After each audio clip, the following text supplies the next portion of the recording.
ज्येष्ठ महीने की अमावस्या को शनि जयंती के रूप में मनाया जाता है।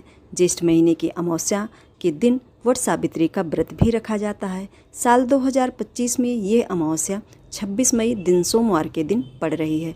सोमवार के दिन जब अमावस्या पड़ती है तो वो सोमवती अमावस्या के रूप में भी मनाई जाती है। बहुत सारे लोग सोमवती अमावस्या का व्रत अनुष्ठान करते हैं।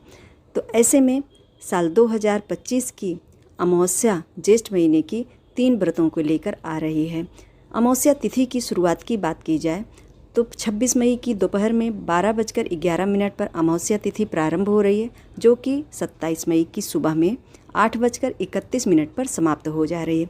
ऐसे में लोगों में संशय बना हुआ है कि हम व्रत पूजन कब करें, जैसे वट वृक्ष का पूजन किस टाइम पर करें, पीपल के वृक्ष का पूजन कब करें और दान पुण्य क्या और कैसे करें, पूजन की थाली हम किस तरह से लगाएं, क्योंकि दो व्रत एक साथ हो जाने के कारण लोग कंफ्यूज हैं।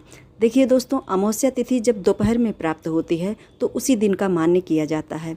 वैसे अमावस्या तिथि पितरों के निमित्त पूजन और धर्म कर्म के लिए जानी जाती है।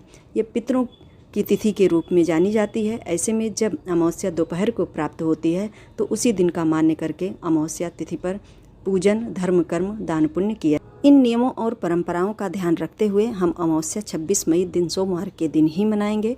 लेकिन यहाँ पर पूजन करने के लिए 2 बातें विशेष रूप से ध्यान देने योग्य हैं। पहली बात तो क्योंकि अमावस्या दोपहर में मिल रही है, तो जब भी आप पूजन करने जाएं, चाहे बरगद के वृक्ष का चाहे पीपल के वृक्ष का, दोनों का टाइम 12:20 के बाद ही आप चयन करें।